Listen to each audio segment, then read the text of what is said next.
విజయం లభిస్తే విర్రవేగరాదు, పరాజయం పలుకరిస్తే పరేషాన్ కారాదని పెద్దలు చెబుతారు. ఈ విషయాన్ని తూచా తప్పక పాటిస్తున్నాడు యంగ్ హీరో అఖిల్ అక్కినేని. ఆయన నటించిన ఏ చిత్రమూ ఇప్పటిదాకా బాక్స్ ఆఫీసును షేక్ చేసింది లేదు. పూజా హెగ్డేతో నటించిన మోస్ట్ ఎలిజిబుల్ బ్యాచులర్ పర్వాలేదనిపించింది. అఖిల్ చివరగా నటించిన ఏజెంట్ అట్టర్ ఫ్లాప్గా నిలిచింది. ఈ నేపథ్యంలో అఖిల్ మళ్లీ ఏ సినిమాతో జనం ముందుకు వస్తాడో అంటూ అభిమానులు ఆసక్తిగా ఎదురుచూడసాగారు.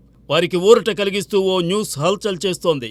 అఖిల్ హీరోగా అనిల్ కుమార్ అనే నూతన దర్శకులతో యూవీ క్రియేషన్స్ సంస్థ ఓ చిత్రం తెరకెక్కించనుంది. ఈ సినిమా కోసం అఖిల్ ఇప్పటికే మేకోవర్ అయ్యాడని తెలుస్తోంది.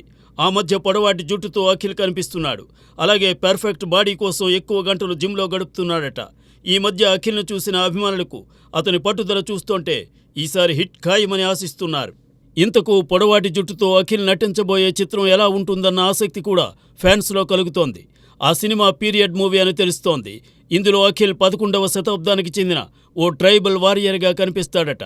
పోరాట యోధుడిగా అఖిల్ నటించబోయే ఈ చిత్రాన్ని నిర్మాతలు రాజీ పడకుండా నిర్మించాలని ప్రయత్నిస్తున్నట్టు తెలుస్తోంది. ఈ సినిమా కోసం 100 కోట్ల బడ్జెట్ నిర్ణయించినట్లు సమాచారం. అంటే అఖిల్ కెరీర్లో ఈ రాబోయే సినిమానే అత్యంత భారీ చిత్రమన్నమాట. ఓవైపు విజయం కోసం ఎంతగానో ఎదురు చూస్తున్న అఖిల్ ఈ సినిమా కోసం శ్రమిస్తున్నాడు సరే, మరి ఈ సినిమాతో అతను ఏ రీతిని అలరిస్తాడో చూడాలి.